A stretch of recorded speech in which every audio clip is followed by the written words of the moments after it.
मैं अनुराग पाठक डायलॉग मंच में आप सभी का स्वागत करता हूं।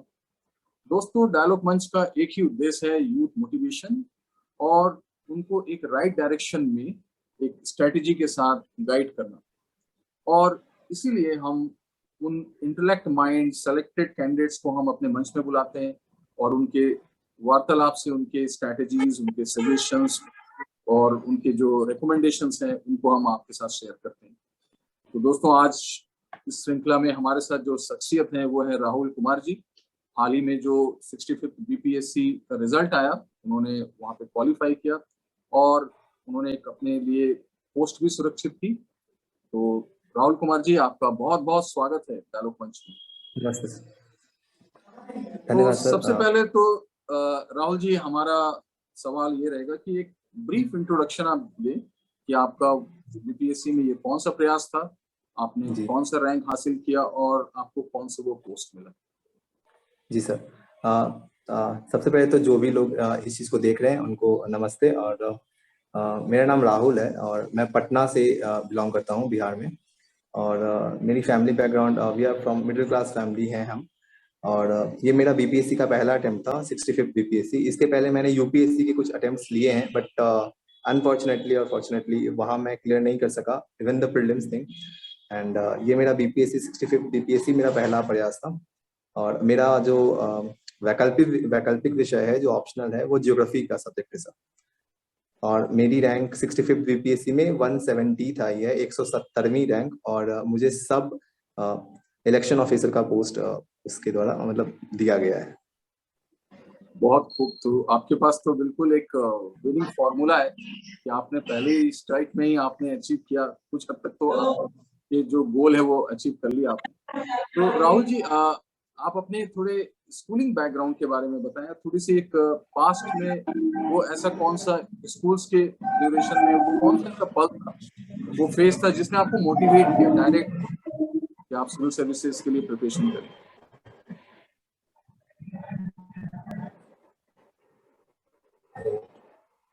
जी राहुल, तो मेरा प्रश्न ये है कि आप अपने थोड़े स्कूलिंग फेज के बारे में बताएं जी और वो पल बताएं जिसने आपको मोटिवेट किया इस फील्ड में आने के। सर, एक्चुअली मैं बचपन में अपनी जी जी सर, मैं बचपन में अपनी बुआ के साथ रहा करता था बोकारो में। और फिर वहां से हमने नेतरहाट का फॉर्म भरा था। एंड फिर 2007 में मैं नेतरहाट स्कूल गया था। तो नेतरहाट स्कूल, अगर किन्हीं को पता है तो वो इसी चीज के लिए फेमस है, बिकॉज वहां से बहुत सारी शख्सियत ऐसे हैं जिन्होंने सिविल सर्विसेज में अपना योगदान दिया है और वहां से वो आते रहते हैं।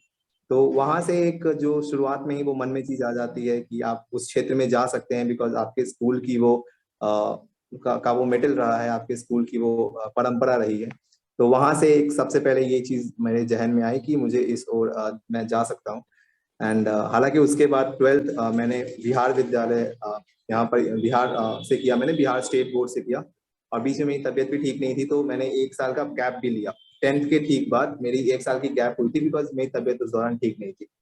एंड 12th करने के बाद मैंने यही मगध विश्वविद्यालय से बीसीए में, बैचलर इन कंप्यूटर एप्लीकेशंस में मैंने ग्रेजुएशन किया है। और फिर उसके बाद मैंने सिविल सर्विसेज की तैयारी शुरू की थी 2018-19 से। और मैंने पहले तो यूपीएससी के अटेम्प्ट दिए, बट मेरा उसमें सिलेक्शन नहीं हो पाया। मतलब इवन मैंने प्रीलिम्स भी क्लियर नहीं कर पाया मैं। फिर मैंने ये 65th बीपीएससी का फॉर्म भरा सबसे पहली बार 2019 में। और फिर अभी फाइनली जो रिजल्ट आया उसमें डायलॉग मंच आपकी इस पूरे कन्वर्सेशन को बहुत अप्रिशिएट करता है कि आप बिल्कुल ऑनेस्टली अपने बातों को रख रहे हैं कि आपने फ्री भी नहीं निकाला। पर जहां तक हमें ऐसा लगता है कि नेतरहाट जो आपने कहा, और हम सब जानते हैं कि पूरे इंडिया में बहुत फेमस है ये, और इसलिए फेमस है कि वहाँ उसने बहुत कंट्रीब्यूट किया है। बहुत सारे ब्यूरोक्रेट्स हैं, लॉयर हैं, और मैं तो बहुत लोगों को जानता हूँ। इसके बारे में थोड़ा सा आप ब्रीफ कर दें कि इसमें एंट्री कैसे होती है, इसमें इसकी खासियत क्या है, वो कौन सी पॉइंट है। तो एक शॉर्ट में हमें थोड़ा सा नेतरहाट के बारे में थोड़ी जानकारी दे दें। जी सर। नेतरहाट स्कूल अगर हम देखें तो हालांकि वो पहले तो बिहार झारखंड जब एक था तो वो उन सब लोग के लिए हुआ करता था। अभी वो झारखंड के जो बच्चे हैं जो वो वहाँ पे अपना नामांकन करा सकते हैं। क्लास 6 से वहाँ नामांकन होता है। और पहले हालांकि मतलब बच्चे 10th के बाद छोड़ देते थे, लेकिन अभी तो वहाँ 12th तक अच्छे से पढ़ाई काफी होती है।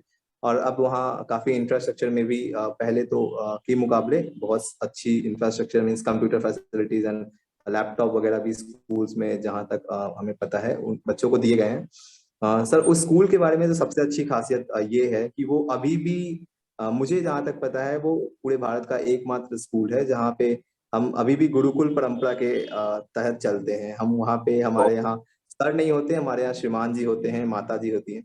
और वो जो आपके पास चीजें होती है, कुछ आपकी क्वालिटीज होती हैं जो उस स्कूल में डेवलप हुई मेरे साथ। लाइक आप अपने बड़ों को कैसे आप सम्मान करते हैं, आप उनके साथ कैसे एक साथ रहते हैं, आप में जो टीम स्पिरिट की जो भावना आती है, आप अपने दोस्तों के साथ कैसे बिहेव करते हैं, उनके साथ कैसे समय बांधते हैं, वो सब चीजें उस स्कूल में मैंने सीखा। और अगर आपको पता हो तो वो स्कूल प्रकृति के बिल्कुल ऐसे गोद में है, बिकॉज वहाँ पे बीच जंगल में हमारा स्कूल है। तो वहाँ का जो नेचुरल सीनिक ब्यूटी है वो भी मतलब आपको ऐसा, आप ऐसा एक हॉस्टल में होते हुए भी आप ऐसा नहीं लगता आपको कभी कि आप एक हॉस्टल में हैं। मीन्स जो टिपिकल हॉस्टल की जो एक भावना होती है मन में, वो वहाँ आपको एहसास नहीं होती। और वहाँ अगर मैं बताऊं, वहाँ करीबन 10 से ज्यादा आपके पास ग्राउंड है, प्लेइंग ग्राउंड है। उसके अलावा 4-5 आपके पास वॉलीबॉल ग्राउंड्स है, बास्केटबॉल ग्राउंड्स है। तो वहाँ मतलब एक व्यक्तित्व के संपूर्ण आयामों पे आप हम पे जोर दिया जाता है, हमें उस हिसाब से तैयार किया जाता है।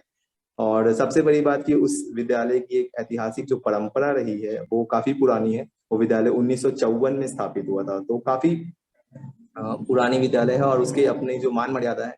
तो हम बस ये कोशिश करते हैं कि चूंकि हम वहां से उस विद्यालय से जुड़े हैं, तो हम उस चीज को आगे रखने की कोशिश करें, ताकि बाकी ना उस स्कूल की कोई गरिमा को कोई ठेस पहुंचे और ना हम भी अपने आप को साबित कर सकें। बस यही चीज है। बहुत बहुत खूब, बहुत खूब। और इससे तो एक आपने जिज्ञासा बढ़ा दी कि उस स्कूल के बारे में हम लोग और थोड़ी जानकारी एकत्रित करें और बच्चों तक पहुंचाएं। तो चलिए अब हम बात करते हैं कि इस कंपटीशन बीपीएससी के बारे में, क्योंकि हम सब जानते हैं कि इसमें 3 फेजेस होते हैं, प्री, मेंस और इंटरव्यू। तो हम सिलसिलेवार तरीके से बात करते हैं। तो सबसे पहले हम प्री की रणनीतियों के बारे में बात करेंगे, स्ट्रैटेजी, बुक्स के बारे में बात करेंगे, क्योंकि हम सबका मानना है कि प्री सबसे अनप्रेडिक्टेबल होता है, सिलेबस डिफाइंड नहीं जी। होते और इसमें सारे बच्चों के साथ कॉम्पीट करना होता है और यहाँ पे लक भी बहुत ज्यादा मैटर करता है। तो वो कौन सी रणनीति थी राहुल जी आपकी, जिसमें कि आपने तो पहले ही स्ट्राइक में इस बड़े हर्डल को बिल्कुल आसानी से निकाल लिया? वो कौन सी किताब, वो कौन सी स्ट्रेटेजी, उसके बारे में जी थोड़ा सा शेयर करें जानकारी। सर, अगर जैसे मैंने चूंकि पहले यूपीएससी की तैयारी की थी, तो जो कुछ बेसिक्स बुक्स हैं जिसको आप सिविल सर्विसेज के लिए एज ए नोबेल यूज कर सकते हैं, लाइक आप बोलेंगे वो बाइबल है। तो जैसे लक्ष्मीकांत हम पॉलिटी के लिए छोड़ नहीं सकते, हम स्पेक्ट्रम छोड़ नहीं सकते हैं, तो मॉडर्न हिस्ट्री के लिए। तो मैंने ये बुक्स पहले पढ़ी थी, क्योंकि मैंने जब यूपीएससी के लिए तैयारी की थी तो मैंने ये चीजें पढ़ी थी। तो वही चीज आप किसी भी केस में, आप बिहार पब्लिक सर्विस कमीशन के लिए आप तैयारी कर रहे हैं, और अगर आपको अपनी पॉलिटी मजबूत करनी है, मतलब चाहे वो प्रीलिम्स के लिए हो या मेंस के लिए, तो आपको लक्ष्मीकांत पे रिलाई करना चाहिए। बिकॉज मेरे हिसाब से आप दूसरे बुक्स भी प्रेफर कर सकते हैं, बट मैंने जिस चीज पे रिलाई किया वो लक्ष्मीकांत थी। बिकॉज उसमें आप जब आप लक्ष्मीकांत पढ़ रहे होते हैं तो आप ये देखेंगे कि मेंस के भी सारे क्वेश्चंस लगभग लगभग आप उससे टैकल कर सकते हैं, जो भी आज तक पूछे गए हों। तो इसलिए लक्ष्मीकांत तो एक बुक ऐसी है जिसको हम लोग ऐसा छोड़ना पाप समझेंगे, लाइक मेरे लिए तो वो चीज है। जी जी। सेकेंड बुक अगर हम जैसे प्रीलिम्स के पर्पज से देखें सर, तो जो बेस बुक्स होती है उसमें आप एनसीईआरटी, आप ज्योग्राफी की कवर कर सकते हैं, स्पेशली जब 10th और 10th के बाद जो 11th-12th की जो एनसीईआरटी है उनको। बिकॉज 6, 7, 8, 9 वो कहीं ना कहीं रिफाइन होकर फिर 12th में हमें आ ही जाता है पढ़ने को। तो इस वजह से हिस्ट्री के लिए आप या तो एनसीईआरटी रेफर कर सकते हैं या फिर आप स्पेक्ट्रम रेफर कर सकते हैं। बिकॉज स्पेक्ट्रम ऐसा है कि वो बिल्कुल सिविल सर्विसेज के एग्जाम को ही ध्यान में रख के बनाया गया है। लेकिन मुझे लगता है कि बिहार का जो मेंस का जो एग्जाम होता है सर, उसमें कहीं ना कहीं स्पेक्ट्रम ज्यादा काम नहीं कर पाता है। बिकॉज उसमें जो क्वेश्चन होते हैं वो बिहार ओरिएंटेड, मतलब अगर आपने चंपारण सत्याग्रह की बात की तो चंपारण में बिहार की क्या भूमिका रही, सिविल डिसोबीडियंस में बिहार की क्या भूमिका रही, तो उसमें कहीं ना कहीं स्पेक्ट्रम जो बुक है वो मात खा जाते हैं उस डिमांड को पूरा करने में। हालांकि प्रीलिम्स के लिए वो बुक मोर देन सफिशिएंट है जहां तक मुझे लगता है। और सर इकोनॉमिक्स के लिए ऑनेस्टली मैंने जैसे कोई स्टैटिक ऐसा कोई बुक पढ़ा नहीं था। मैंने बहुत पहले रमेश सिंह की जो बुक है इकोनॉमिक्स की, मैंने वो पढ़ी थी जब मैं यूपीएससी के टाइम पे था, बट इसके लिए मैंने एज सच उसको पढ़ा नहीं था। मैंने बस गवर्नमेंट की जो इकोनॉमिक सर्वे जो इंडियन गवर्नमेंट की थी और बजट, और बिहार गवर्नमेंट ने जो इकोनॉमिक सर्वे और जो बजट रिलीज किया था मैंने उसको देखा था। और जो गवर्नमेंट स्कीम्स आई थी बेसिकली सेंट्रल गवर्नमेंट की या फिर बिहार गवर्नमेंट की या फिर सेंट्रल गवर्नमेंट की वो स्कीम जो बिहार से लॉन्च हुई थी या बिहार के लिए थी, उन पे स्पेसिफिक फोकस, बिकॉज हमने पिछले वर्षों में देखा है कि बीपीएससी उनके डेट्स तक पूछ लेती है कि किस तारीख को ये स्कीम, इवन लास्ट ईयर उन्होंने भी एक स्कीम की डेट पूछी थी।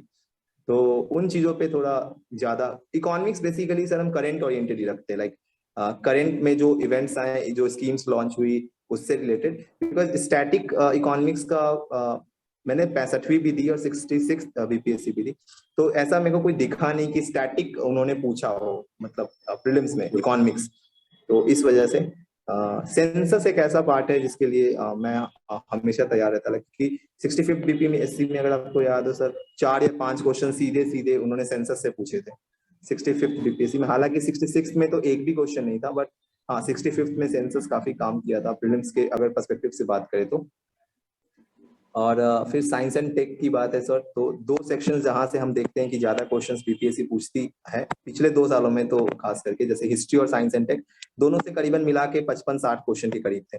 तो उसके लिए आप लूसेंट साइंस भी यूज कर सकते हैं या फिर घटना चक्र जो साइंस का आता है सर। तो एक ये चीज था जो मतलब घटना चक्र पब्लिकेशन, क्योंकि उसको मैंने यूज किया हर सब्जेक्ट के लिए यूज किया, क्योंकि उसमें क्या होता है सर कि आपको एक प्रैक्टिस मिलता है। आप आपने कोई भी बुक पढ़ी हो, अगर आप घटना चक्र कर रहे हैं तो आपको चैप्टर वाइज आपका प्रैक्टिस हो जाता है। और बीपीएससी में एक ट्रेंड ये रहा है कि प्रीवियस ईयर हिस्ट्री के क्वेश्चंस और साइंस के क्वेश्चन रिपीट होते हैं, क्योंकि वो स्टैटिक क्वेश्चन है और उनमें ज्यादा बदलाव की चीजें रहती नहीं है, तो वो वही चीज पूछ सकते हैं, तो इसलिए वो चीज भी बहुत जरूरी हो जाती है करनी। तो घटना चक्र अगर आपने बुक्स पढ़ रखी है एक बार, तो वो बहुत मैं रिकमेंड करूंगा कि आप घटना चक्र एक बार देखें, क्योंकि उसमें आप आपके खुद के आप कितना पता है आपको, आप वो चीज चेक कर लेते हैं आराम से, और उससे कॉन्फिडेंस भी मिलता है और वो जल्दी जल्दी खत्म भी होता है। अगर फाइनल टाइम पे अगर हमको रिवाइज करना है तो आई थिंक क्वेश्चन करना रिविजन का सबसे बेस्ट तरीका हो जाता है उस तरह उस समय पे। और बिहार स्पेशल के लिए जैसे सर जी। पिछले साल ज्योग्राफी से इन्होंने काफी क्वेश्चंस पूछ दिए थे बिहार स्पेशल में, like minerals, industries, reverse, soils etcetera. तो मैंने क्राउन की जो पब्लिकेशन की एक बुक आती है, मैंने उसके जो ज्योग्राफी वाले सेक्शंस हैं बेसिकली मैंने उनको फॉलो किया था इस चीज के लिए कि जो बिहार स्पेशल जो ज्योग्राफी है उसको उसके क्योंकि प्रीलिम्स में उसका वेटेज मैंने देखा है कि होता है सर। तो अगर कोई इसको करना चाह रहे हो तो वो बिहार ज्योग्राफी को स्पेशली फोकस करें इंडियन ज्योग्राफी के साथ साथ, और वो चीज काम करती है प्रीलिम्स में। और मैथ्स तो जैसे अभी देख रहे हैं हम इंजीनियरिंग बैकग्राउंड के लोग इतना ज्यादा आ रहे हैं, तो उनका तो मैथ्स तो 10 क्वेश्चन अगर आपने 10 में 10 कर लिया तो आपकी प्रोबेबिलिटी वैसे भी बहुत सही हो जाती है, बिकॉज उसके बाद आपके पास गलतियां करने का जो मौका है वो ज्यादा हो जाता है, आप गलतियां अफोर्ड कर सकते हैं। अगर आपने मैथ्स गलती कर दी तो फिर आप गलतियां अफोर्ड ज्यादा नहीं कर सकते उसमें। तो बहुत खूब, आपने तो ये बहुत ही अच्छा बताया कि देखिए कुल मिला के किताबें स्टैंडर्ड की होती हैं और हमारी स्ट्रेटेजी अलग होती है, पर सबसे अच्छी बात जो आपने बताया कि ये जो स्टैंडर्ड की बुक्स है जैसे कि लक्ष्मीकांत है और जो रमेश सिंह है, जो सर ने आप राहुल जी ने जो लिस्टेड किया, उनको आपको एक रिलीजियस टच देना है, जैसे कि हम गीता और बाइबल के साथ करते हैं। क्योंकि जब भी आप गीता के उन जो पॉइंट्स है उसको जब आप रेफर करेंगे तो हर समय आपको नया एक आउटपुट मिलेगा उससे। तो जी राहुल सर। जी, जैसे कि मुझे ऐसा प्रतीत होता है कि आपका जो मीडियम है वो इंग्लिश मीडियम है, जी मेरा मीडियम इंग्लिश तो मीडियम। ये एक बहुत बड़ी चैलेंज हो जाती है जब हम स्टेट लेवल पे किसी कंपटीशन की तैयारी करते हैं। तो चीजें ज्यादातर जो है वो हिंदी में अवेलेबल है, और जो लोकल जो चीज चाहिए, जनरल चीज तो ठीक है, पॉलिटी हो गया, इकोनॉमिक्स हो गया, वो तो हमें एक यूनिफॉर्म है, यूपीएससी के साथ यूनिफॉर्मिटी होने के साथ हमको वहां से अवेलेबल हो जाता है। पर जो रियल चैलेंज है वो जब हम स्टेट लेवल की जानकारी लेना चाहें और उसको मेंस पेज में लिखना चाहें, तो वहां पर जो इंग्लिश मीडियम के लिए वो स्ट्रगल कर जाते हैं, उनको वो जो चीज है स्पेशल जो फीचर्स हैं स्टेट की वो नहीं मिल पाती, तो आपने उसको कैसे टैकल किया? सर आप ये कहना चाह रहे हैं कि बिहार लेवल पे हमें वो इंग्लिश के मटेरियल सही से नहीं मिल पाते? जी जी।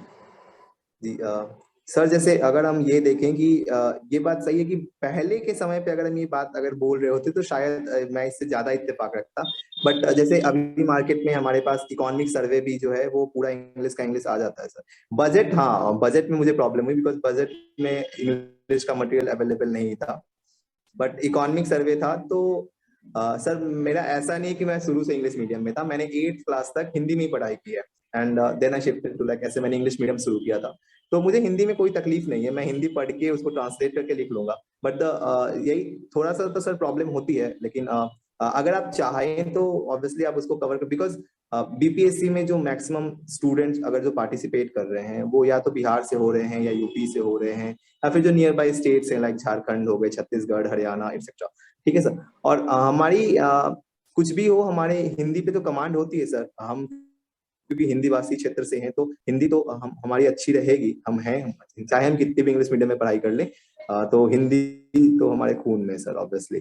तो वो चीज है, हालांकि उसमें जो हल्का सा ट्रबल है वो ये कि आपको वो ट्रांसलेट करना होता है। तो उसके लिए बेस्ट पार्ट ये है कि जब आप तैयारी कर रहे हो आप उसी समय उस चीज को आप अपना नोट्स डाउन कर लें इंग्लिश में करके, अगर आपको हिंदी में ज्यादा तकलीफ है तो, और फिर आपके पास एक अपना मटेरियल होगा। और जब आप एक बार लिख लेते हैं तो मेरे हिसाब से, मैंने कहीं पढ़ी थी और मैं खुद भी ये फील करता हूँ कि एक चीज पढ़ना और एक चीज को आपने खुद से लिखा क्रिस्प बना के, मतलब छोटे छोटे में ही, तो वो चीज ज्यादा मेरे लिए इम्पैक्टफुल है। बिकॉज उस समय हम उस चीज को कम से कम 3-4 बार पढ़ रहे होते हैं जब हम एक चीज को लिख रहे होते हैं। तो मेरी चीजें इस दौरान इस तरह से जाती है, लाइक मैं चीजों को लिखने पे ज्यादा जोर देता हूँ एटलीस्ट एक बार, क्योंकि वो कहीं ना कहीं आपके हैंड उसमें मोटर न्यूरॉन्स में और आपके ब्रेन्स में वो कहीं ना कहीं बैठ जाती हैं चीजें, और वो फिर ग्रिस्प करने में आसानी होती है। बहुत बहुत खूब। तो ये तो रहा प्री को लेकर के स्ट्रैटेजी। मेंस की जब हम बात करें, अब ये ऐसा एक दौर है जहां पर अब आपका रियल कंपटीशन स्टार्ट हो जाता है, तो आपकी वो कैसी स्ट्रेटेजी रही? आपने नोट्स कैसे बनाए? क्या आपने क्लास नोट्स या कोई रेफर नोट्स था आपका? क्या आप आंसर राइटिंग के ऊपर ज्यादा रिलाई करें? क्या मेंस के लिए आपने स्ट्रक्चर नोट्स बनाए? तो वो स्ट्रेटेजी क्या थी आपकी मेंस की? सर मेंस के लिए तो जैसे मैं ये बताना चाहूंगा जो भी लोग देख रहे हैं कि जैसे चूंकि मैंने पहले कोचिंग की थी तो मेरे पास मेरे ज्योग्राफी ऑप्शनल के नोट्स थे और मेरा ऑप्शनल इसमें भी ज्योग्राफी था, तो मेरे को तो ज्यादा उसमें प्रॉब्लम नहीं हुई। बट अगर कोई बच्चा अभी से स्टार्ट करे या जो भाई बहन जो भी स्टार्ट करना चाह रहे हैं उनके लिए ये रिकमेंड करना कि आप मेंस बिल्कुल प्रीलिम्स के बाद ही सारा मेंस स्टार्ट करें, वो कहीं ना कहीं सर थोड़ा उनके लिए हैप्टिक हो जाएगा, बिकॉज उन्होंने अगर अभी स्टार्ट किया है।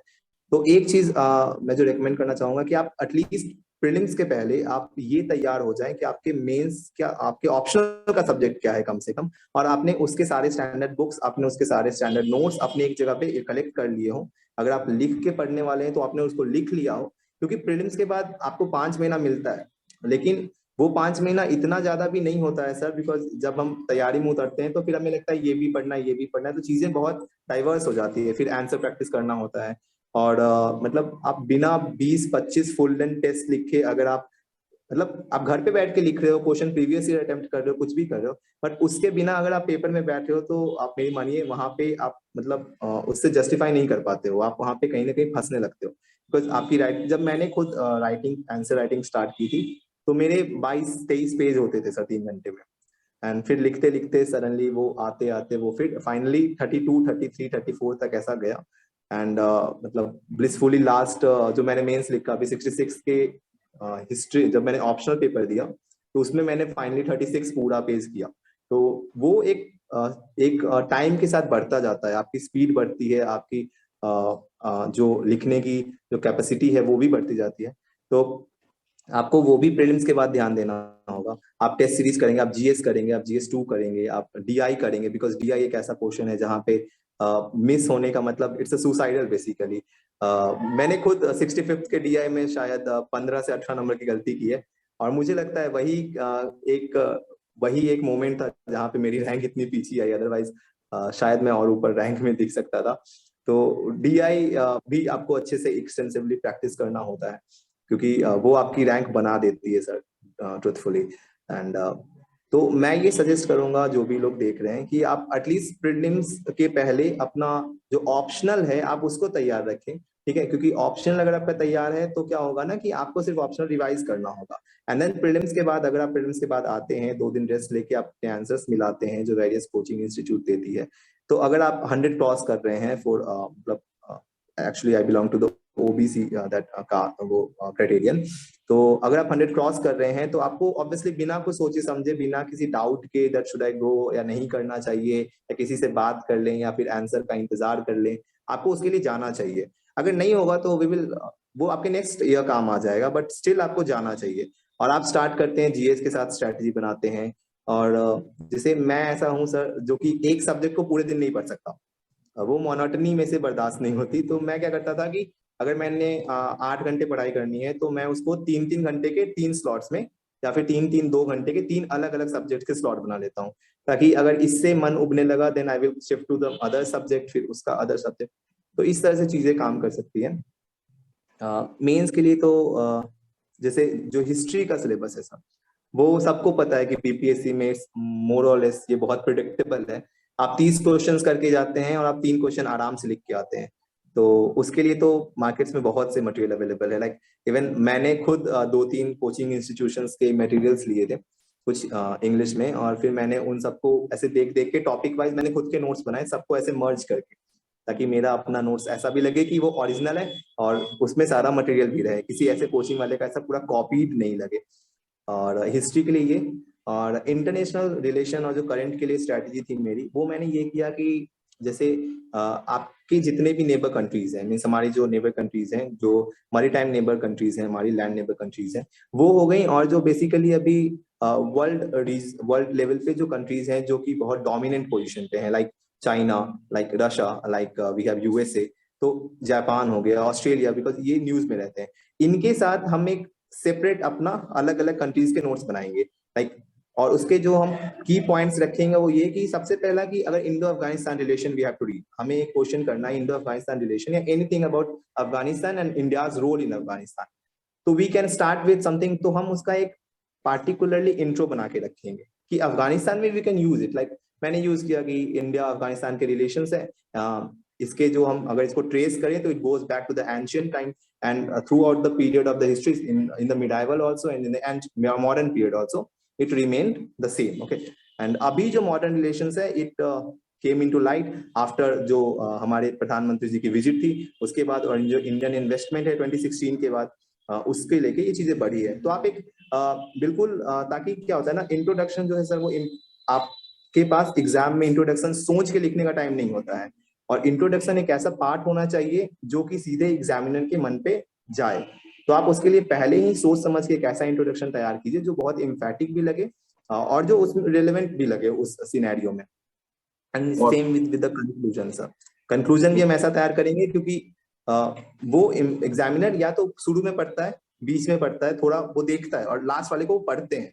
तो चीज होता है सर कि वो उनको अच्छी लगनी चाहिए, बिकॉज वो लास्ट में पढ़ के ही आपको नंबर देने वाले हैं। तब उनको लास्ट पसंद आ गया, जैसे हम कहते हैं अंत भला तो सब भला वाला चीज है सर। एंड उसके बाद हम ये कर सकते हैं कि हम उसको कुछ पार्टिकुलर ग्रेवी टाइप जो हम तैयार कर सकते हैं कि इंडिया क्यों कंट्री उस कंट्री के लिए जरूरी है, what is India's importance for Afghanistan, why Afghanistan is important for India. 2 चीजें यहाँ हो गई।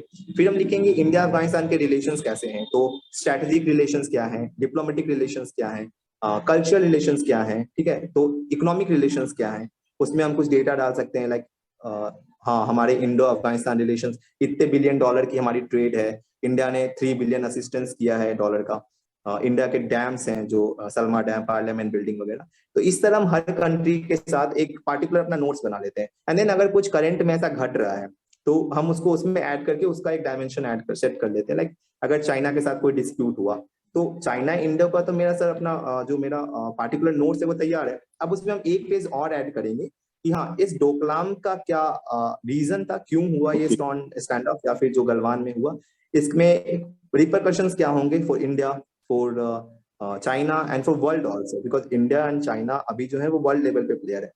तो हम कुछ भी जब इंटरनेशनल रिलेशन अब करते हैं तो चूंकि इंडिया एक ग्लोबल पावर की ओर आगे बढ़ रहा है, तो हम उसमें एक वर्ल्ड डायमेंशन अलग से जरूर यूज करेंगे कि इसका वर्ल्ड पे इम्प्लीकेशन क्या पड़ना है, जो ग्लोबल जो पावर शेयरिंग है, जो सिनेरियो है, वो कहाँ कैसे इम्पैक्ट होना है इससे। तो इन सब चीजों पे हम एक नोट्स बना के रखते हैं, और फिर जो करंट इश्यूज चल रही हैं लाइक उस पे भी एक एक पेज अपडेट मतलब कर आपको लेते पता होना चाहिए कि हैं। आप मिस आउट पड़ जाए। ये तो बहुत ही आपने मतलब मार्वेलस स्ट्रेटेजी शेयर करी कि सबसे पहले तो ये लगा कि लास्ट ईयर के क्वेश्चंस को आप देखते रहें, आपको जी एरिया सर। मिल जाएगा, आप इवन क्वेश्चंस को प्रिडिक्ट कर ले जाएंगे। पर आंसर्स को आप ज्यादा रिलाय ना करें, आंसर्स आपके अपने खुद के होने चाहिए, यूनिक होने चाहिए। जी और जो सबसे बेहतरीन बात जो आपसे पता चली कि पहले से आप इंट्रोडक्शन और कंक्लूजन को डिजाइन करके कैटेगराइज कर लें।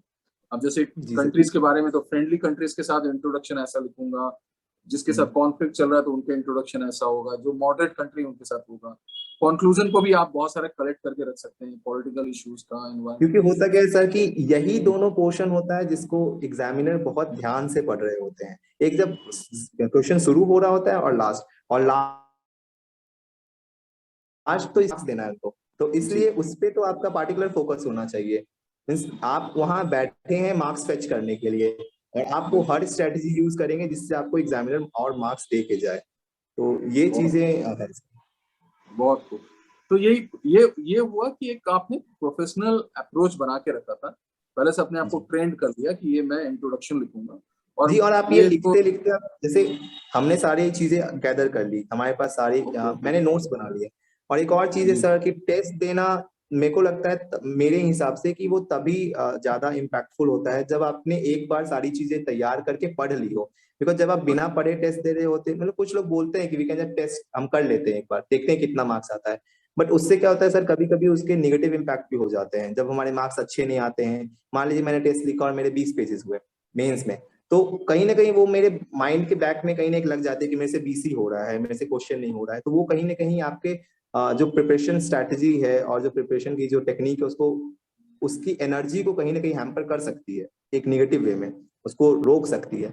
तो इसलिए मेरा सजेशन ये था कि एक बार जब आपने पूरे नोट्स बना लिए, आपने एटलीस्ट उसको एक बार पूरा पढ़ लिया, देन आप जी। आराम से नोट्स लिख सकते, फिर आप उस पर रिलाई कर सकते हैं कि मैंने एक बार दिया नहीं हुआ, देन मैं फिर से पढ़ूंगा, मैं फिर से टेस्ट दूंगा, देखूंगा कि मेरे कितने पेजेस आ रहे हैं। तो ये ओके। चीज तो बहुत खूब, आपने तो ये बहुत ही अच्छी स्ट्रैटेजी बनाई कि अगर आपने बहुत सारे इंट्रोडक्शन कंक्लूजन रखे और यही एक डिफाइनिंग लाइन पैराग्राफ होता है, क्योंकि आपका एग्जामिनर सबसे पहले इंट्रोडक्शन देखता है और कंक्लूजन देख के माइंड मेकअप करते हैं वो, और फिर आपके जी पूरे बॉडीज को पढ़ते हैं, जैसा कि राहुल जी ने बताया। तो इस एरिया में ज्यादा आपको वर्क करना चाहिए और अपडेट करते रहना चाहिए डायमेंशंस को बनाकर। तो ये तो बहुत ही यूनिक और डिफरेंट स्ट्रेटेजी लगी आपको। जहां तक मुझे ऐसा लगता है कि आपने चूंकि पहले अटेम्प्ट में बीपीएससी निकाला, और ये तो मैंने देखा है कि बहुत सारे कॉम्पिटिटर कई साल लगा देते हैं, तो मुझे जो अंदाज लग रहा है कि आपको इस पहल में और इस जो आपका वेंचर था, इसमें आपको जी ज्योग्राफी की बहुत ज्यादा सपोर्ट मिली, क्योंकि ज्योग्राफी को कहते हैं ना, it is a mother of all discipline. तो ज्योग्राफी की वो कौन कौन से आपको प्लस पॉइंट्स लगे, आपने वो कौन कौन से बुक्स को फॉलो किया, और उसमें क्या क्या चैलेंजेस हैं ज्योग्राफी के लिए, उसको थोड़ा ब्रीफ में बताइए सर। जी सर। ज्योग्राफी अ, ऑप्शनल के बारे में जी। जैसे आपने ये कहा, हाँ सर ज्योग्राफी ऑप्शनल, तो ये बात सही है सर कि ज्योग्राफी का आपके पूरे क्योंकि ज्योग्राफी अगर आप पर्सपेक्टिव्स पढ़ रहे होते तो आपको पता है वहाँ पे एक डिबेट आता है जहां हम ये देखते हैं कि ज्योग्राफी को कभी सब्जेक्ट माना भी नहीं गया, बीच में उनको एज एन डिसिप्लिन से ही अलग कर दिया गया कि ज्योग्राफी कोई सब्जेक्ट ही नहीं है। और ज्योग्राफी एक बहुत सब सब्जेक्ट का मिक्सचर है, क्योंकि जब हम जो भी ऑप्शनल वाले लोग होंगे उनको पता होगा हमें इंडियन ज्योग्राफी में पॉलिटिकल ज्योग्राफी पढ़ना है, इंडस्ट्रियल ज्योग्राफी पढ़ना है। तो अगर आप इंडस्ट्रियल ज्योग्राफी पढ़ रहे हैं तो वो आपके इकोनॉमिक्स में हेल्प करती है। अगर आप पॉलिटिकल ज्योग्राफी कर रहे हैं तो आप उसको पॉलिटी में यूज कर सकते हैं, बिकॉज जैसे ज्योग्राफी में ऑप्शनल में सर एक टॉपिक पढ़ना है हमें रीऑर्गेनाइजेशन ऑफ स्टेट या फिर the political problems of India.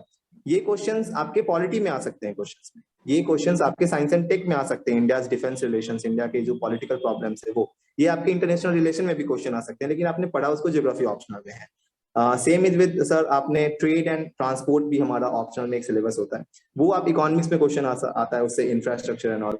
तो ज्योग्राफी ऑप्शनल का सर एक मल्टी डायमेंशनल इम्पैक्ट पड़ जाता है। लाइक अगर आप स्पेशली अगर जो बिहार के क्वेश्चन जो होते हैं, स्पेशली जो पेपर 2 में जो GS2 में जो ज्योग्राफी और इकोनॉमिक्स वाला सेक्शन होता है, उसमें भी आपके पास, क्योंकि being a geography optional student आपके पास वो बिहार के आपने स्पेशल ज्योग्राफी पढ़ी होती है, तो ये चीज है सर। अगर बुक्स की बात करें सर तो वैसे तो जो पेपर 1 जो उसका सेक्शन 1 है, उसके लिए जो फिजिकल वाला जो सेक्शन है जिसमें हमें जियोमॉर्फोलॉजी, ओशनोग्राफी वगैरह पढ़ना है, climatology, soil and ecology and ecosystem, मैंने उसके लिए शिवेंद्र सिंह सर की जो बुक है जिसमें एक ही बुक में वो 5 टॉपिक्स हैं, मैंने वो बुक पढ़ी थी। और उस बुक में आई थिंक इतना सब कुछ है कि आप पढ़ सकते हैं, इवन उसमें उससे ज्यादा है। तो वाइजली तब आप उसको यूज कर रहे हैं जब आप उसमें से भी आप अपने टॉपिक्स अलग कर लें, बिकॉज उस बुक्स में आपको हो सकता है जॉफ्री मिल जाए पढ़ने को, उसमें आपको वंडर वॉच भी मिल सकते हैं, लेकिन आपको पढ़ना है सिर्फ डेविस और पेंक। ठीक है, तो आप सिर्फ डेविस और पेंक पढ़ेंगे। आप अर्थ के जब अर्थ की इंटरनल स्ट्रक्चर की बात कर रहे हैं, जो हमारा वहाँ एक सेक्शन लिखा है सिलेबस में, तो आप उसमें एक जनरल पढ़ते हैं और आप उसमें सबको कोट नहीं करते हैं। स्मार्ट तभी जब ईस्ट वेस्ट को आपने कोट कर दिया, आपने सिर्फ दिल्ली को कोट कर दिया एंड देन आपने उसका एक डायग्राम बना लिया। अगर आप उस बुक को पूरी पढ़ने जाएंगे तो बहुत लेंदी बुक है सर, और टाइम लगता है, और उतना सारा मटेरियल आप रिटेन भी नहीं कर पाएंगे। तो उससे अच्छा है कि हम चीजों को करें। एक और बुक जो आई थिंक जो उसमें सेक्शन है हमारे जियोमॉर्फोलॉजी में, जहाँ पे हमें ग्लेशियल लैंडफॉर्म्स पढ़ने हैं, aeolian landforms and the glacial landforms, the riverine landforms जो पढ़ना है, उसके लिए I think the best book जो है सर, वो या तो आप 11th-12th में भी हमें वो पढ़ना है, लैंडफॉर्म्स जो पढ़ना है, या फिर sir GC Leong, because GC Leong की जो बुक है स्पेशली वो इंग्लिश मीडियम में, हालांकि तो हिंदी मीडियम के छात्रों को नहीं उसका लाभ मिल पाएगा हालांकि, बट जीसी लियोंग के साथ सबसे बेस्ट पार्ट ये है सर कि उसमें डायग्राम्स बहुत सारे हैं। आप जीसी लियोंग एक ऐसी बुक है जिसको अगर आपने पढ़ा तो आप बहुत सारे डायग्राम्स यूज कर सकते हैं। आप अर्थक्वेक के डायग्राम्स वहां से पिक कर सकते हैं, ऑप्शनल वालों के लिए खास करके। आप वहां से वल्केनिज्म के बहुत सारे डायग्राम यूज कर सकते हैं। आप वहां से faulting, folding, sea spreading, sea floor spreading, magma push and magma pull वगैरह, बहुत चीजें वहां पे, डायग्राम्स बहुत ज्यादा है उस बुक में, और वो उस बुक की सबसे बेस्ट पार्ट है। एंड तो आप वो बुक भी यूज कर सकते हैं सर। पर्सपेक्टिव, तो ये सेक्शन 1 हो गया जहाँ पे फिजिकल सेक्शन सारा होता है। पर्सपेक्टिव के लिए मैंने वैसे तो मैंने जब मैं यूपीएससी की तैयारी कर रहा था तो मैंने सुदीप्ता अधिकारी मैम जो यहाँ पटना यूनिवर्सिटी की हैं, उनकी एक बुक आती है, मैंने वो पढ़ी थी। हालांकि उतना आपको पढ़ना नहीं होता बीपीएससी के लिए स्पेशली, तो आपके पास कुछ ही टॉपिक्स होते हैं। आपके पास क्वांटिटेटिव रिवोल्यूशन होता है, आपके पास बिहेवियरल रिवोल्यूशन होता है, उसके बाद आपके पास ड्यूअलिज्म है एंड डाइकोटमी है, and the contribution of French, German जो जियोग्राफर्स हैं वो होता है। तो आप उसको टॉपिक वाइज अलग कर सकते हैं जो आपके सिलेबस में है, because syllabus is itself book. अगर आपने सिलेबस को देख लिया तो आपने अपनी मेहनत बहुत कम कर ली है, अगर आपने सिलेबस को अपने सामने रखा है तो। क्योंकि क्या होता है, उससे आप अननेसेसरी क्योस से बच जाते हैं, अननेसेसरी आप मेहनत आपको नहीं करनी पड़ती। और आपको अभी मास्टर्स नहीं करना, आपको उसमें पीएचडी नहीं करनी, आपको बस इतना पढ़ना है कि आप एग्जाम में जाके अच्छे मार्क्स फेच कर सके। तो इसके लिए आपके पास सिलेबस ऑब्वियसली आपको होना चाहिए आपके पास।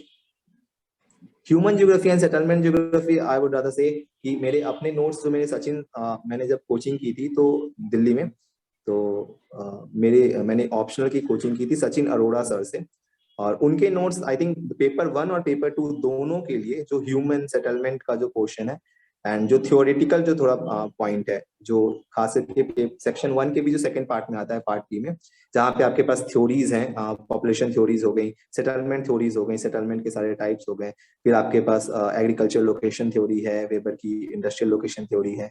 इन सबको मैंने सर, जो मेरे सर ने कराया नोट्स, वो मुझे काफी लगे थे और उन पे ही मैंने रिलाई किया। Same is with the paper 2 sir. Paper 2 के लिए मैंने एक ही बुक पढ़ी थी जो सेक्शन 2 है, जिसमें इंडियन ज्योग्राफी का पार्ट होता है, दैट इज डी.आर. खुल्लर। वो बुक इतनी मोटी है कि आप उससे ज्यादा पढ़ना अफोर्ड भी नहीं कर सकते और आप थक जाते हैं पढ़ते पढ़ते। और मेरे जो अपने ज्योग्राफी ऑप्शनल के नोट्स थे, मैंने उनके उस पे किया सर उसको। तो इस तरह से अगर किन्हीं को पेपर 2 सेक्शन 2 करना हो तो डी.आर. खुल्लर बहुत अच्छी बुक है।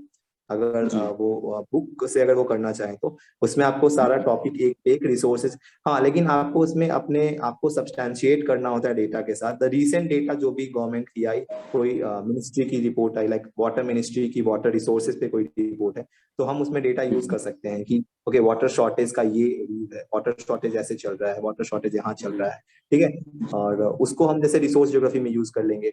इंडस्ट्रियल ज्योग्राफी में जैसे कुछ नई फुटलूज इंडस्ट्रीज आ रही हैं, तो अगर हमने जैसे फुटलूज इंडस्ट्री में अगर उसको मेंशन किया, जो अभी रिसेंटली डेवलप हो रही है, तो वो कर सकते हैं। अगर मान ली इंडस्ट्रीज के लॉसेस की बात हो रही है तो हम प्रोटेस्ट लिखते हैं, ट्राइबल प्रोटेस्ट, तो अगर उसमें हमने ये कोट कर दिया क्योंकि ओडिशा में the tribals are on protest regarding this, जो पॉस्को का जो स्टील प्लांट लग रहा है उसको, उससे रिलेटेड, बिकॉज उससे ट्राइबल राइट्स, तो आपको उसको सब्सटैंशिएट करना है not with the old examples, जो नए एग्जांपल्स हैं उनको आप वहां कोट कर सकते हैं और आप उनसे करेंगे तो वो चीजें बहुत क्योंकि एग्जामिनर को पता है कि वो चीजें चल रही हैं, इसका मतलब आप करंट से जुड़े हैं, ये उनको पता होता है।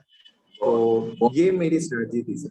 बिल्कुल बिल्कुल सर, ये तो आपने काफी मतलब डिटेल में आपने ऑप्शनल के बारे में बताया, और जो इस बात से क्रक्स जो निकलती है, एक की जैसे कि आपने बताया कि ज्योग्राफी जो है मिक्सचर ऑफ ऑल सब्जेक्ट है, लेकिन इसमें बहुत यस माइलेज मिल जाता है। आज से तो एक चीज रेफर ये समझ में आया कि जो ज्योग्राफी है वो एक मल्टी डायमेंशनल सब्जेक्ट है, आपको एडवांटेज मिल जाता है दूसरे का। यस और भला ही आप टेम्परामेंट दूसरे सब्जेक्ट का ना डेवलप कर पाए, पर बहुत कॉन्सेप्ट कर सकते हैं।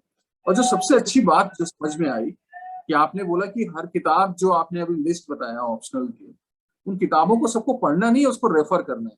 अपने सिलेबस को आप सामने रखिए और उस सिलेबस से उस टॉपिक को ही पढ़िए, क्योंकि बच्चे ज्यादातर हमें भी ऐसा लगता है कि बच्चे कंफ्यूज हो जाते हैं जब किताबों की थिकनेस देखते हैं, तो उनको लगता है सारा कुछ पढ़ना है। तो हमें ज्यादातर हमें रेफर करना होता है रादर देन कि हमें पूरा थॉरली स्टडी करना है। तो ये तो आपने बहुत ही अच्छी चीज बताई, और जो सबसे अच्छी बात इसमें लगी कि आपको सिलेबस के थ्रू प्रिपरेशन करना है। आपके लिए सिलेबस एक कंपास है जो आपको हमेशा डायरेक्ट रखेगा, स्मार्ट स्टडी का पर्सपेक्टिव देगा, अननेसेसरी चीज आप नहीं पढ़ेंगे। तो और यही मुझे कुछ ऐसा लग रहा है कि आपने पूरा मतलब एक ही बार में इसलिए स्ट्राइक किया आपने। बहुत ये तो फ्रूटफुल सजेशन है आपका।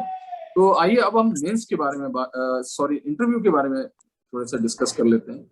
और इंटरव्यू तो एक ऐसा चीज है जिसमें तो आप प्रिपरेशन नहीं कर सकते, वो तो रैंडम क्वेश्चन आपसे पूछ लें और आपकी पर्सनालिटी से वो चीज को जज करके वो मार्क्स दे रहे होते हैं। तो इंटरव्यू का वो कौन सा ऐसा क्षण था जहां से आपको लगा कि नहीं, यहाँ पर मुझे कुछ प्लस पॉइंट मिल रहा है, और वो कोई जो गलती अगर आपसे हुई या कोई कमी जो है जिसको एक कैंडिडेट बहुत स्टेट में भी इंटरव्यू देने जा रहे हैं, तो कौन सा प्रिकॉशन लेना चाहिए, ड्रेसिंग सेंस आपने क्या रखा, उसके बारे में थोड़ी सी ब्रीफ में हम लोगों को कुछ इनपुट दें। Yes sir. सर इंटरव्यू के बारे में एक तो चीज ये है कि आप इंटरव्यू में सबसे बेस्ट आपके पास स्ट्रेटेजी ये होती है कि आप वहाँ पे ट्रूथफुल रहें, आप वहाँ पे बस सच बोल सकते हैं। तो जब आप गलत बोल रहे होते हैं, जब आप उनको ब्लफ करने की कोशिश कर रहे होते हैं, तो ऑब्वियसली सामने जो बैठे लोग हैं वो काफी उन्होंने वो एक्सपीरियंस्ड है, उन्होंने काफी लोग देखे हैं आपके जैसे, तो वो आपको ऑब्वियसली दे विल आपको रेड हैंडेड वो पकड़ सकते हैं, ठीक है। तो आप वहां पे बस एक ही तरह जा सकते हैं कि आप बस सच बोल के आप वहां से बच के निकल सकते हैं। सर जहां तक ड्रेसिंग की बात है सर, तो चूंकि हमारा इंटरव्यू अभी हुआ था जहां जब गर्मी थी बेसिकली, तो हम नॉर्मल शर्ट और पैंट में थे एंड लाइक और टाई अगर आप यूज कर सकते हैं। या कुछ लोगों ने हालांकि कोट पहना था, बट आई डोंट थिंक वो मुझे जस्ट नहीं लगा, बिकॉज उतनी गर्मी में मेरे को वो सही नहीं लगा। एंड अगर बात ये करें कि मेरे इंटरव्यू के एक्सपीरियंस की, तो कुछ क्वेश्चंस थे जहाँ पे जैसे हमारे इंटरव्यू बोर्ड में 4 मेंबर का जो बोर्ड था, दीप्ति जो मैम है उनका बोर्ड था वो। तो मैम ने एक्चुअली में से कुछ ऐसा क्वेश्चन किया नहीं गया जहाँ पे बहुत फैक्ट जैसा ओरिएंटेड क्वेश्चन था। They just wanted to know मेरे पॉइंट ऑफ व्यूज किसी सब्जेक्ट स्पेसिफिक पे। लाइक मैम ने पूछा तुम्हारी हॉबीज क्या है, तो मैंने बोला टीचिंग। तो लाइक टीचिंग में प्रॉब्लम ये है कि क्या प्रॉब्लम्स है, सरकारी स्कूल के प्रॉब्लम्स क्या है, बच्चे क्यों नहीं जा रहे सरकारी स्कूल्स में, जो पेरेंट्स है वो क्यों एक पार्टिकुलर लैंग्वेज ड्रिवन एजुकेशन पे फोकस कर रहे हैं, गवर्नमेंट क्या कर रही है। तो ऑब्वियसली आप उसमें रेफर कर सकते हैं कि यस मैम, गवर्नमेंट की जो अभी न्यू पॉलिसी है एजुकेशन पॉलिसी, उसमें उन्होंने ये कहा है कि हम 3 लैंग्वेज फार्मूला में जो रीजन स्पेसिफिक लैंग्वेज का वो है, क्लास 5 तक हम उनको नेटिव लैंग्वेज में एजुकेशन देंगे। ये चीज थी। फिर जो दूसरी मैम थी उन्होंने मेरे पोस्ट प्रेफरेंस के बारे में बात की। तो मेरा पोस्ट प्रेफरेंस चूंकि सबसे पहले सर मैंने पुलिस सर्विस को ऑप्ट करने का वो किया था, and then administration, and then I had this thing education services. तो फिर they started asking me about like why police service ही क्यों, एडमिनिस्ट्रेशन क्यों नहीं। फिर चीजें इस तरह से शुरू हुई कि आपकी पुलिस में क्या प्रॉब्लम्स हैं, police criminal nexus etcetera, police politician nexus हो गया, पुलिस इनएफिशिएंसी के पीछे क्या वजह है। तो वो बस आपके व्यूज जानना चाहते हैं। तो कहीं पे जैसे एक सर थे, उन्होंने मुझसे क्वेश्चन पूछा कि पुलिस का क्या योग, मतलब गवर्नमेंट किस तरह से क्राइम रेट को बढ़ा रही है, मीन्स गवर्नमेंट की वजह से क्राइम रेट बढ़ रहा है, इसका कोई इसको एग्जाम्पलीफाई करो, एग्जाम्पल दो। एंड मुझे बिल्कुल ही उसका कोई आइडिया नहीं था सर। तो उन्होंने जैसे ये बताया कि इसका आंसर अगर ऐसा है कि जैसे कुछ क्राइम्स होते हैं जो कि अभी उनको क्राइम डिक्लेयर किया गया है, अर्लियर वो क्राइम नहीं थे। जैसे बिहार में अल्कोहल कंजम्पशन अब एक क्राइम है, पहले क्राइम नहीं था। तो पहले अगर आप अल्कोहल कंजम्पशन करते पकड़े जाते तो आप क्रिमिनल नहीं होते, बट अब आप क्रिमिनल है, तो इस वजह से क्राइम रेट बढ़ गई। तो ये क्वेश्चन ऐसा था जहां पे आई वाज टोटली ब्लैंक, मुझे समझ में नहीं आ रहा था। And I was like sorry sir, मुझे इस बारे में कोई आइडिया नहीं है। एंड फिर उन्होंने ही ये बात खुद मुझे बताई। एंड फिर एक फोर्थ मेंबर थे जिन्होंने सबसे लास्ट में मुझसे क्वेश्चन पूछा। उन्होंने सारे क्वेश्चंस ऑप्शंस के मेरे ऑप्शनल सब्जेक्ट जो है ज्योग्राफी उससे रखे। एंड वहां पे आई वाज लाइक मैंने शायद सबसे अच्छा परफॉर्म किया बिकॉज मैंने सारे आंसर्स उनको दिए। तो मुझे लगा कि चलिए लास्ट में ही एक ऐसा मोमेंट आया जहाँ पे आई वाज वेरी मतलब वेरी ट्रू, मतलब मैं सही था, मैंने कुछ गलती नहीं की। एंड हाँ, इंटरव्यू में सारे जो बोर्ड मेंबर्स होते हैं वो काफी कोऑपरेटिव होते हैं। कभी कभी वो आपको एक थोड़ा छेड़ने की कोशिश करते हैं जस्ट टू सी कि आप कितना टेम्प्ट होते हैं उसमें, आप कितना इम्बैलेंस नहीं हो जाते हैं, आप पेशेंस तो होल्ड रखते हैं अपनी, आप अपनी शेप होल्ड रखते हैं, तो etcetera. But after all they will come to ऐसा नोट पे वो आ जाते हैं जहाँ पे वो आपको रिलैक्स फील करा देते हैं। तो ये बस आपको देखने की उनकी चीज होती है। और इंटरव्यू बहुत में the only suggestion that I can have कि like just be yourself, truthful बनिए आप, बस वो चीज ही वहां पे काम करती है। आप और किसी तरीके से इंटरव्यू मेंबर्स को आप उनको मतलब आप उनको खुश नहीं कर सकते। बस आप सच बहुत बोलिएगा तो वो ऑब्वियसली खुश हो जाएंगे। बिल्कुल। तो ये तो आपने बहुत ही छोटे भाव में आपने बहुत बड़ी बात बताई कि देखो आप इंटरव्यू में आपके आंसर्स पे नहीं, आपके रिस्पॉन्सेस पर, आपकी जो यस बिहेवियर है, आपका जो परसेप्शन है कि किसी आंसर को आप कैसे दे रहे हैं, उस पर मार्क्स मिल रहा होता है। यस तो ये अच्छा सजेशन रहा, और खासकर जो इंटरव्यू को लेकर के प्रिपरेशन कर रहे हैं उनको तो बहुत अच्छा क्लू मिलेगा यहाँ पे। यस अब मैं लास्ट में आपसे एक फाइनल सजेशन यस चाहूंगा कि आप जो जितना भी आपकी जर्नी रही अब तक उसको जी समराइज करके कुछ ऐसा सजेशन या स्ट्रैटेजी बताना चाहते हैं जो आज के जो एस्पिरेंट्स हैं, जो कंफ्यूज्ड वर्ल्ड में रह रहे हैं अभी, उनको थोड़ा सा ये गाइड कर पाए, तो उसके बारे में कुछ ब्रीफ कर दूं। सर जैसे अगर बात करेंगे इस पार्टिकुलर एग्जामिनेशन की, the civil services examination, be civil services union civil services या फिर स्टेट सिविल सर्विसेज, सर ये जी सिर्फ एक एग्जाम नहीं होती सर, ये पूरी एक जर्नी है। यहाँ पे जी आपको एक बहुत लंबे प्रोसेस से जाना पड़ता है। एंड स्पेशली तब और जब स्टेट वो एग्जाम्स डिले होती रहे, बिकॉज अगर हम 65th की बात करें तो इसका फॉर्म हमने आई थिंक जुलाई 2019 में भरा था, एंड अभी 2021 के अक्टूबर में वगैरह था। तो आपको बहुत पेशेंस रखना होता है बिकॉज इसकी जर्नी खुद में एक तैयारी ही एक बहुत लंबा प्रोसेस होती है सर। तो उस दौरान आप खुद को एक बहुत सी चीजें होती हैं, आप खुद को बिल्कुल रिलैक्स ना कर लें वो भी जरूरी है, आप खुद को बिल्कुल एग्जॉस्ट ना कर लें वो भी जरूरी है। आप एक मिनिमम जो हम बोलते हैं ना बैलेंस बना के चलें, जहाँ पे कुछ लोग बोलते हैं बिकॉज सोशल कट ऑफ, तो मुझे नहीं लगता कि बीपीएससी एग्जाम के लिए आपको सोशली बहुत ज्यादा कट ऑफ होने की जरूरत है। बट हाँ, अगर आपने ये प्लान किया है कि आपको आज के दिन पे इतना पढ़ना है, एक्चुअली मेरा ये होता है सर, मैं डेली प्लान बनाता हूँ। मैं एक वीक के 6 दिन के प्लान्स बनाता हूँ, एक दिन मैं बिल्कुल उसको रिलैक्स छोड़ता हूँ कि अगर ये 6 दिन पे कुछ छूट गया मेरे से तो मैं उसको 7th डे पे खत्म करूंगा। तो मेरा प्लान वीकली और डेली का होता है, मैं इस तरह से चलता हूँ। तो आपको वैसे प्लान करना है, अगर आपने प्लान किया है कि अगर आपको आज 8 घंटे पढ़ने हैं तो यू आपको 8 घंटे पढ़ने हैं, बाकी के 18 घंटे you can relax, you can enjoy, you can spend your time with the family, आप खेल सकते हैं, आप टीवी देख सकते हैं। बट वो ऐसा नहीं होना चाहिए कि आपके जो माइंड में वो चीज डोमिनेट करने लगे सिवाय आपके पढ़ाई के। तो आप चीजें ऐसा करें कि डोमिनेटिंग जो आपके जो थिंकिंग रहे वो पढ़ाई पे रहे। आप कुछ भी कर रहे हो उसको आप रिलेट कर सकते हैं, specially for the geography students. अगर आप एक क्रॉप देखते हैं तो आप क्रॉप साइकिल्स को रिकॉल कर सकते हैं। आप ये देख सकते हैं कि ओके दिस इज, अगर वीट है, ये मेज है या फिर ये राइस है, तो कौन से क्रॉपिंग साइकिल में है, आप उसको देख सकते हैं। ठीक है, आप वाटर स्ट्रेस का एक एग्जाम्पल खुद से बना सकते हैं जब आप देखते हैं कि कोई आपके बगल की नदी सूख गई वगैरह। तो आप उस तरह से आप अपने आप को इनरिच करते हैं नॉलेज से भी, और आप अपने एग्जाम के लिए भी खुद को तैयार कर रहे होते हैं एट द सेम टाइम। तो सोशल कट ऑफ मुझे लगता है एक बैड आइडिया होता है मेरे हिसाब से, स्पेशली अब जब आप बीपीएससी के लिए तैयारी कर रहे हैं, because man is a social animal. वो सोशल एनिमल है तो वो उससे अलग नहीं रह सकता, हम उसके पार्ट हैं। बट हाँ, उससे कोऑर्डिनेशन ऐसा होना चाहिए कि ना हम अपने एग्जाम को वो करें, और एक परफेक्ट नींद, क्योंकि मैं ऐसा इंसान हूं जो बिना सोए नहीं रह सकता 8 घंटे। तो I have to take that नींद, अदरवाइज मेरी मेरे सर में काफी दर्द होता है सर। तो ऐसे बहुत से लोग हैं, मेरे भी बहुत सारे दोस्त हैं। तो ऑब्वियसली आप अपनी तबीयत खराब करके भी नहीं पढ़ाई कर सकते, क्योंकि आपको लंबा जाना है इस रेस में। ऐसा नहीं कि आपको 2 दिन पढ़ के तीसरे दिन देना है, अदरवाइज कोई भी इंसान 16-16 घंटे पढ़ के दे लेगा। तो द बेस्ट सजेशन इज आपको खुद को हेल्दी भी रखना है, बिकॉज अगर आप हेल्दी नहीं है, आपकी तबीयत एक बार खराब हो गई तो अब 2 सप्ताह के लिए आपकी तैयारी गई। तो आप प्लान बनाएंगे, हम ऐसे प्लान बनाएंगे जिसको हम पूरा कर सके। प्लान बहुत एम्बिशियस नहीं होना चाहिए, प्लान बहुत अंडर इवोल्यूटेड नहीं होना चाहिए। हम प्लान बैलेंस बनाएंगे, लाइक हम ज्योग्राफी पढ़ रहे हैं तो हम ज्योग्राफी का ये सेक्शन 2 दिन में खत्म करेंगे, जियोमॉर्फोलॉजी 3 दिन में खत्म करेंगे और करेंगे उसको हम। और शुरू में टाइम लगता है, बट अगर हम एक बार इस पे ऑनेस्टली लगेंगे, अगर ये मेरा गोल ऑनेस्ट गोल है तो हम ऑब्वियसली इसमें ऑनेस्टली लगेंगे। और अगर हम किसी के प्रेशर में कर रहे हैं तो ऑब्वियसली आप उसको पूरा नहीं करेंगे, चाहे आप कितनी भी कोशिश कर लें, आपसे कुछ ना कुछ कमी रह जाएंगी। तो पहले तो हमको ये देखना होगा कि हम इसको एक ऑनेस्ट अपना गोल बनाएं, ना कि किसी और का ड्रीम बनाएं।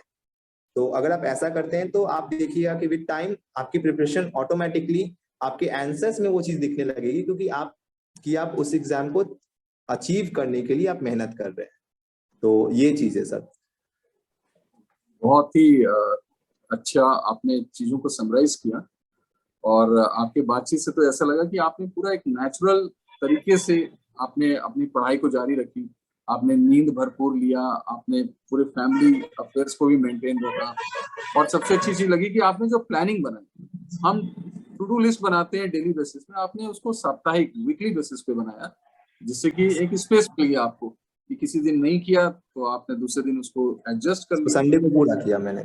संडे को पूरा कर लिया, एक आपने एक रिजर्व डे भी रखा। तो ये टेक्निक जो आपकी थी, बिल्कुल मुझे लगती है यहीं पे आपको कुछ माइलेज मिल रहा है, जो बिल्कुल अनकॉमन सी है।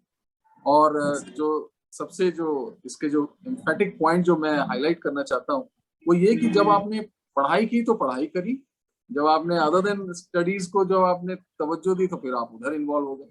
तो आपने मतलब एक रियल इन्वॉल्वमेंट था आपका एक किताबों के साथ, और जो था तो इसीलिए आपका उसपे आउटपुट ज्यादा निकल गया। तो राहुल जी, एक लास्ट आपके रिमार्क से हम इस यस सेशन को एंड करना चाहेंगे। तो जी। आप अगर कुछ किन्हीं आपके फैमिली मेंबर और आपके जर्नी में जो आपको सपोर्ट करे, उनका अगर आप नाम लेना चाहें, और एक लास्ट मैसेज जो आप देना चाहें कि जो बच्चे अब प्रिपरेशन करने जा रहे हैं, अटेम्प्ट देने जा रहे हैं, तो उनके बारे में अगर आपका कोई एक लास्ट कंक्लूडिंग रिमार्क अगर कोई है तो आप जी जी बताएं।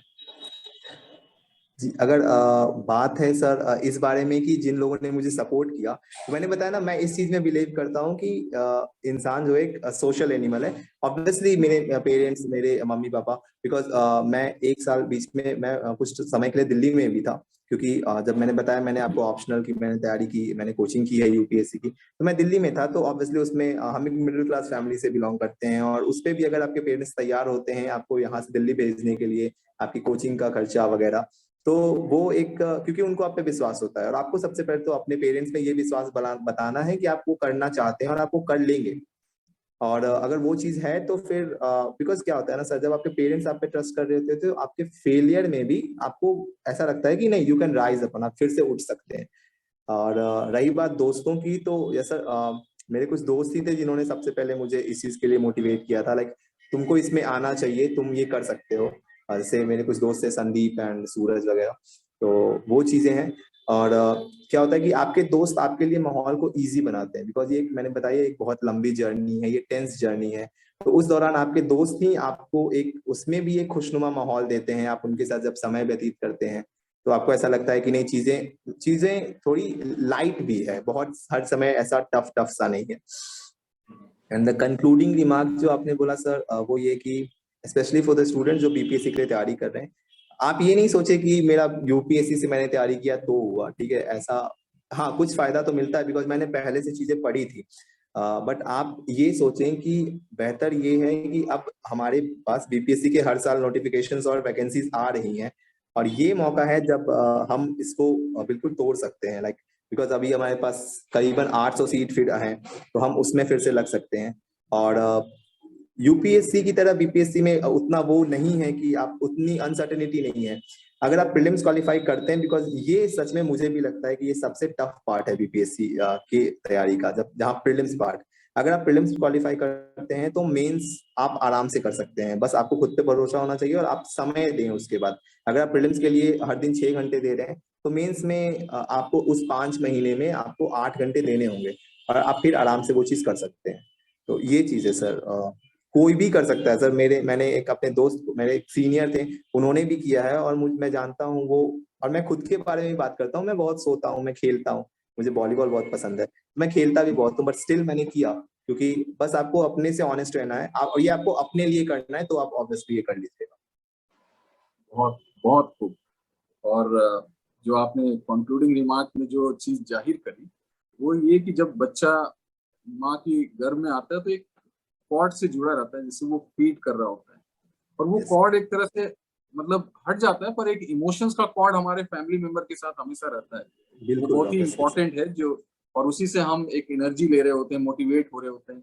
तो अपने परिवारों के साथ तो हमें हमेशा इंटरेक्ट करना चाहिए, और एक जब हम सोसाइटी में हैं तो हमें सबके साथ इंटरेक्ट होते रहना चाहिए। एक इमोशंस जो हमारे अंदर है वो रिचार्ज हो रही होती है। तो ये तो आपने बहुत ही इमोशनल बात भी बताई यहाँ पर। तो ये आपके साथ सेशन तो हमारा बहुत ही फ्रूटफुल रहा, थैंक यू और सर। इसलिए भी क्योंकि आपने एक बहुत अच्छा रिमार्क दिया कि ये जो सिविल सर्विस का जो एग्जामिनेशन है ये साइक्लिक है।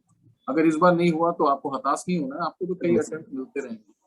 और अगर मान लीजिए कि गॉड फॉरवर्ड अगर आपने अचीव नहीं किया, कुछ भी पोस्ट नहीं मिला आपको, तो आप एक व्यक्तित्व के रूप में एक निखर जाते हैं, जहाँ जो भी आप किसी भी एरिया में जाए वहां पे आप बहुत तरक्की करेंगे। तो इसी के साथ हम इस सेशन को कंक्लूड करते हैं, और डायलॉग मंच आपको बहुत थैंकफुल है आपके लिए कि थैंक यू, आपने एक टाइम निकाला, और आपके भविष्य के लिए डायलॉग मंच आपको बहुत बहुत शुभकामनाएं देते हैं। Thank you thank you sir. Rahul. Thank you.